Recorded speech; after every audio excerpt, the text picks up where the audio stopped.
Okay, welcome everyone. My name's Dean Howell from GeoSpatial Connect, and today is Wednesday here in Adelaide.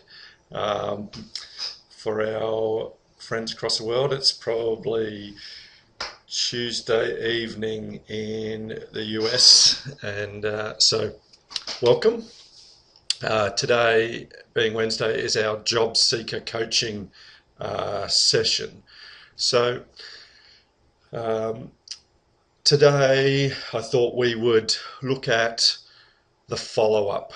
So, um, so just as a precursor to that, um, each day we hold the GeoSpatial Connect Hangouts here on Google, and they're only just short Hangouts, so you can join in if you're in the right time zone, or you can review the recording at a time suitable to yourself. So Mondays we do new member coaching. So new members of GeoSpatial Connect, we look at some of their profiles, we look at any new features that have been updated to the website.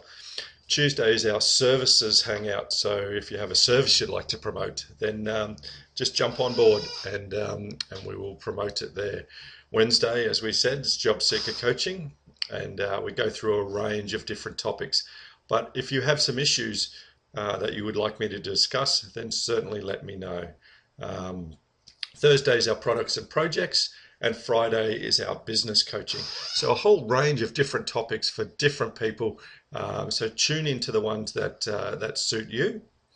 And yeah, and so today, as I said, we're going to look at the follow-up after the interview. So we've had a few sessions over the last few weeks. We've looked at resumes, we've looked at the interview itself, we've looked at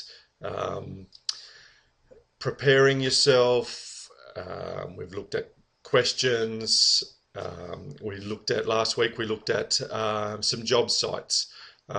So today I thought we would talk that next stage after you've had an interview.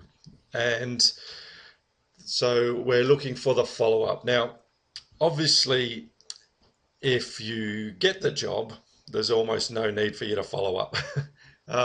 But that's not to say that some organisations take a long time to get back to people. So let's take a step back to the end of the interview. So at the end of an interview, they'll ask you if you would like to ask some questions. Normally, that's a fairly standard thing for them to do. So one of those questions could be, when can I follow up? Or when are you going to make a decision? But ask the question so they're fully aware that you're going to follow up, and say to them, all right, if it's okay, depending on their answer, so give a definite time frame for you to follow up. So put it out there for yourself. So say to them, all right, if I haven't heard anything, is it okay if I call you next Tuesday morning? And they'll just say yes or no, and then you ask for the most appropriate person to call to follow up.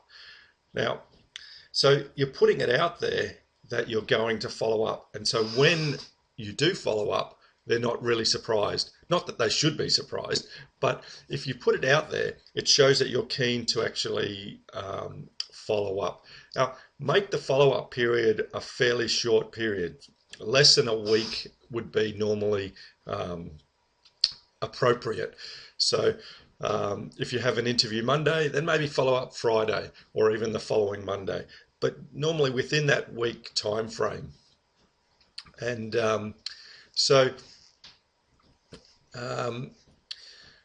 what do you follow up about?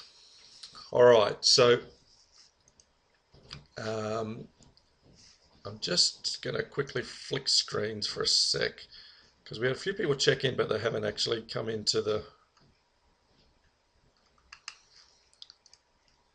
That's all right. Okay. All right. So if you do have a question at any point, just either write it in the group chat, or if you've got your audio and video on, then just ask me a question anytime. Just fire away. All right. So let's back to the follow-up. So what do you follow up about? Now, if you don't get the job, follow-up is extremely important. Many people don't do it from a point of view that they're embarrassed, or they don't know what to ask, or then they're just afraid to do it, you know. But you're not going to learn why you didn't get the job if you don't do a follow-up. Now, often the follow-up person will be the HR person. Now, unfortunately, they're probably the worst person to follow up with, because they might be able to tell you how you performed in the interview, but they're not going to tell you why you didn't get the job. So try and follow up with the most appropriate person from the interview panel. So if you're applying, as an example, for a GIS role, there's most likely to be the GIS manager on the interview panel. Follow up with the GIS manager as opposed to the HR manager, because they're going to be able to talk to you about why they chose the person they did and why they didn't choose you. And they're the things that you want to get answered. Is, well, did you not have enough skills? Did you not explain yourself well enough in the interview? Are they looking for someone with more experience? Are they, are they looking for someone with a certain degree type, or, and you need to ask them those questions, because that's the way you're going to learn. Now, it may be that they might tell you, like I had a friend of mine who applied for a managerial role at a local council recently, and they wanted someone who had a degree in GIS. Now, he didn't even get an interview, yet this guy's got a PhD. He's a lecturer at the local TAFE, and but he doesn't have a degree in GIS. And what had happened was that he didn't promote those core requirements well enough in his resume to get to an interview. And he followed up and said, well, why didn't I even get to an interview? And so there's certainly, you can follow up both why you didn't get an interview and why you didn't get the job. So there's two levels of follow-up. But that one really came down to that, when I look at it, he was probably a pretty good candidate for the role. So they either had someone else already in mind for the role, and they were just going through the process of interviewing, or he didn't explain himself well enough on his resume to make sure that he ticked the boxes for getting the interview. And I suspect it was probably a combination of both. I've got a feeling they actually had someone already in mind, but he didn't really explain himself well enough, because the lecturing job that he had was way down in his resume, and the degree that he had was nothing to do with GIS, even though he actually has a PhD in spatial modeling. Now, unfortunately, the HR person has no idea about our industry in the main. And so it was the HR person who was going through and shortlisting people and then giving them to the existing manager to then shortlist for the interview.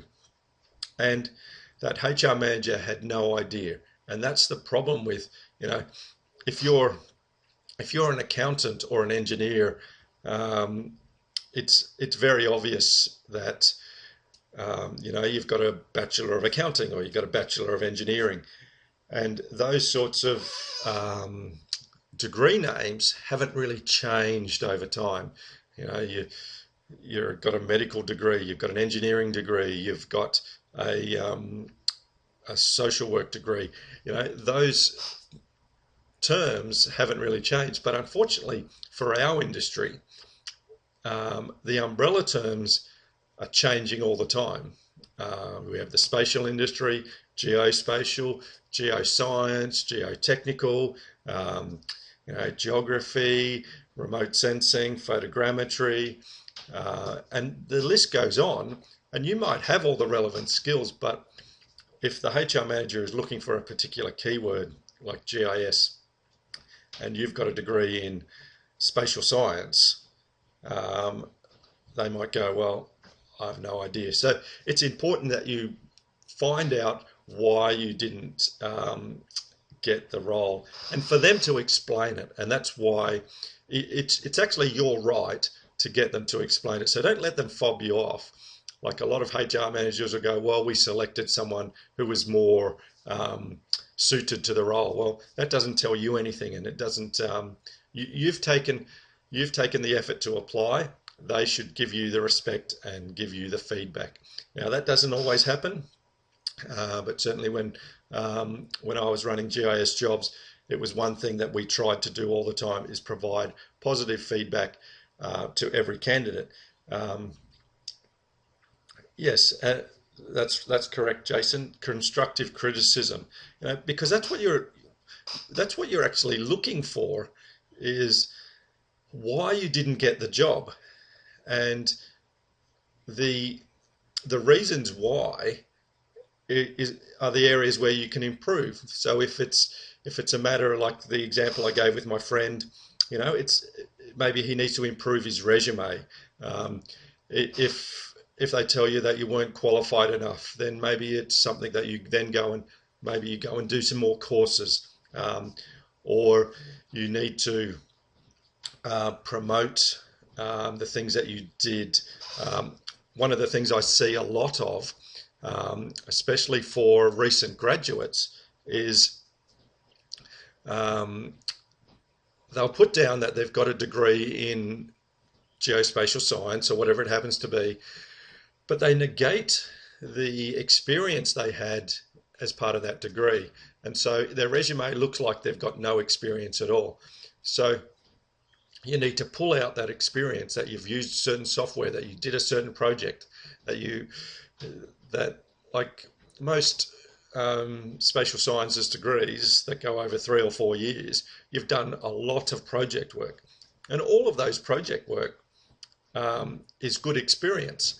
And you need to sort of bring that out, especially if you've got no real world experience. If your uni experience is your only industry experience, and it's valuable because, a lot of students will use the software, they'll use the techniques. They may not be the best practitioner of it, but they've got that experience, and that's what you want to get forward. So you need to find that out in that follow-up, and make sure that you do that, and it's a very important part of the whole process. So that's really what I wanted to talk about today. So we talked about the follow-up. Now, does anyone have any questions that they would like to ask? You can either drop them in the chat. There's still a few people who didn't jump on board to the actual chat, but that's fine. If you're on the chat, then certainly type in a question if you have a question, and if not, we will wrap it up shortly. But certainly with these sessions, it's all about me trying to help you. And so if you have some specific questions, things that you'd like me to cover, just let me know, because that's the whole point of these sessions. They're free to the members of GeoSpatial Connect, or anyone who wants to jump on. But obviously we'd like you to be a member of GeoSpatial Connect. And we have packages for job seekers. So these sessions are free, but GeoSpatial Connect is a business, and we are looking to provide a service to you. And so for $25 we offer a job seeker package where you can we'll revamp your resume, we'll provide you some interview coaching and mentoring, and promote you through webinars like this and our blog and newsletter. So a very cost-effective method for new job seekers, or even someone wanting to move to a new role. So keep that in mind. Join GeoSpatial Connect, upgrade to the job seeker package. Very cost effective, and the information you get in that is certainly worth more than $25. And we're there to try and help you get that role. So that's what part of this is for, and that's what the website's for us to help you connect and for us to help you find that next job. So thank you to everyone who has been on today, and thank you for your questions. As a reminder, tomorrow is our products and projects webinar, and then Friday our business coaching webinar, where we continue with getting the mindset right. So it's actually not just business coaching, but it's sort of mindset coaching, and so I look forward to helping you from there. Okay, have a great day. Bye for now.